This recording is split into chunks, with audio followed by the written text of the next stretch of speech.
Good morning, सुप्रभात, केम छो, सलाम। उम्मीद है आप सब लोग बेहतर होंगे, अपना ध्यान रख रहे होंगे। आप में से कई सारे लोग सोच रहे हैं कि मुंबई में लगातार पानी गिर रहा है, तो क्या हालत है यहाँ पे। यहाँ पर चूंकि हम जहाँ रहते हैं वो तो हिली एरिया है, वो एक प्रकार से जैसे बोलते हैं ना आइलैंड वाला एरिया। जो एक्चुअल जो मुंबई है वो तो एक आइलैंड है। South Mumbai is an island. ये बाकी जो मुंबई फैला है वो सब अर्ब में फैला है, उसे सब अर्ब बोलते हैं।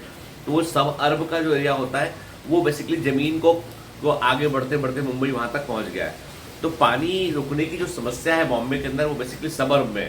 जैसे मेरा जो ऑफिस है वो बीकेसी में है, तो मेरा क्या आपका ऑफिस भी वही है, बीकेसी में है। तो बीकेसी वाला जो एरिया है वहाँ पर पानी भरा जाता है थोड़ा सा, ठीक है। लेकिन हमारे ये जो आइलैंड वाला एरिया है इसमें पानी जो है वो रुकता नहीं है, मतलब गिरता है और वो बहकर समुद्र में चला जाता है। हाँ, लेकिन इंटरेस्टिंग बात ये होती है कि समुद्र का लेवल उड़ जाता है। मैं रोज सोचता हूँ कि किसी दिन बाहर निकल के आपको समुद्र के पास जाकर वो रिकॉर्डिंग करो सुबह सुबह, लेकिन क्या है कि रोज वेदर ऐसा रहता है कि बाहर निकल ही नहीं पाते, है ना। कभी काम रहता है तो कभी वेदर रहता है, मतलब कुल मिलाकर हाथ लगती है बालकनी। और ये बालकनी आपको मैंने कहा था कि धीमे धीमे ट्रॉपिकल रेन फॉरेस्ट बनने की शुरुआत यहाँ हो चुकी है और धीमे धीमे बना। देखो फर्न लगा, वो पीछे फर्न लगा, वो भी ट्रॉपिकल रेन फॉरेस्ट का एक इंपॉर्टेंट प्लांट में से करके। यानी जो प्लांट्स लगे वो सब वही वाले लगे जो ट्रॉपिकल रेन फॉरेस्ट में देखने मिलते हैं, ठीक है।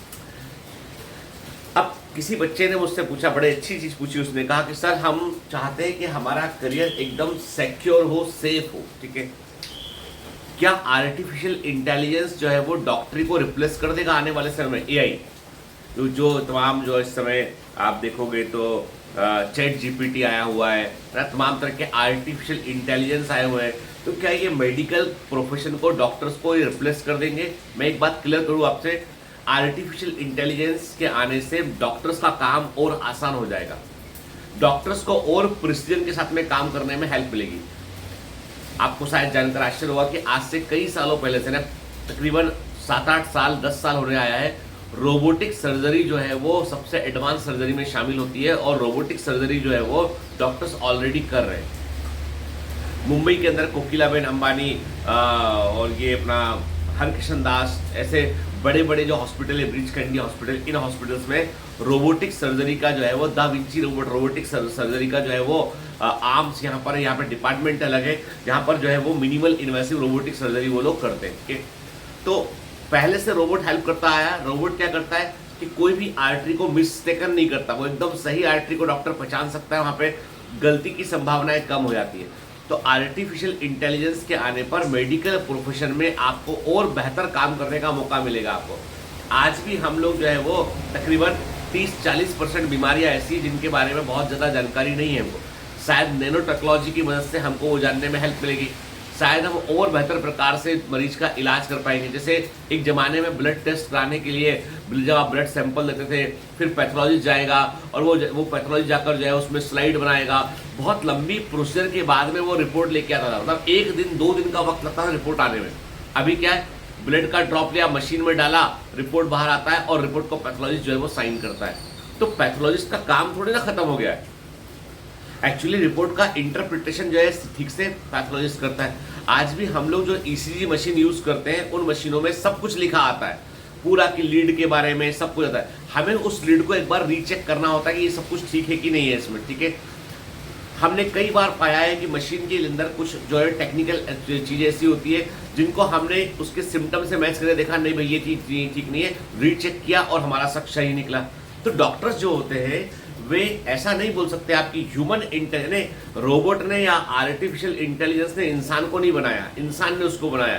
तो हमेशा एक जो है वो ह्यूमन पर्सपेक्टिव प्रेजेंट रहेगा।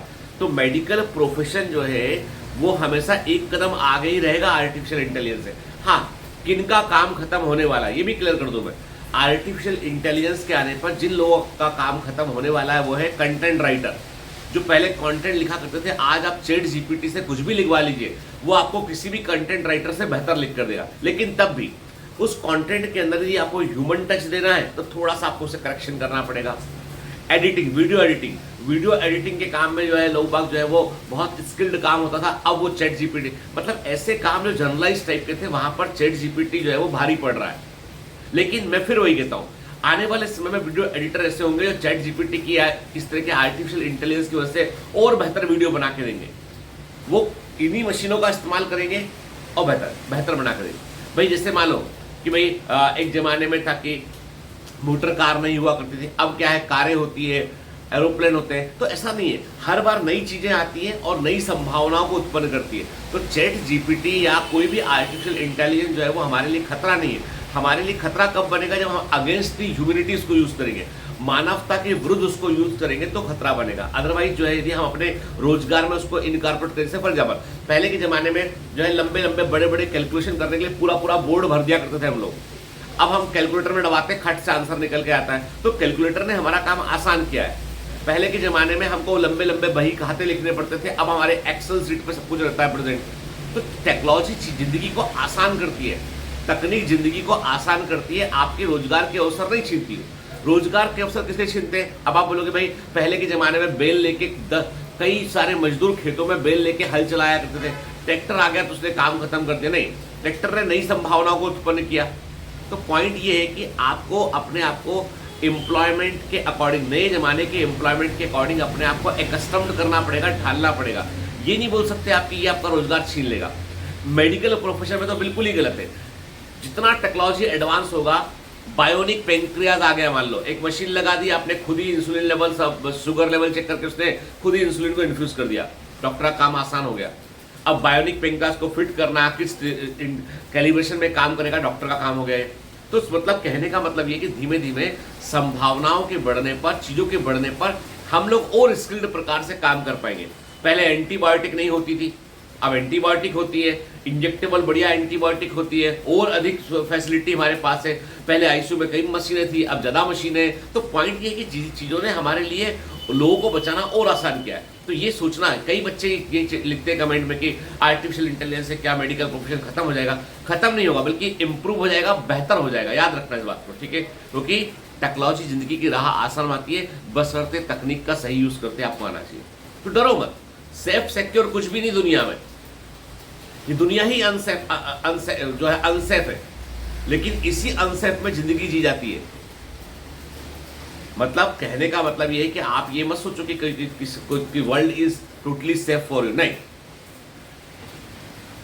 उतार और चढ़ाव होते रहेंगे, चैलेंजेस सामने आते रहेंगे, सेफ और अनसेफ की फीलिंग होती रहेगी, लेकिन आपने आगे बढ़ते जाना है। यही जिंदगी है। चलिए, have a great day, all the best, bye bye.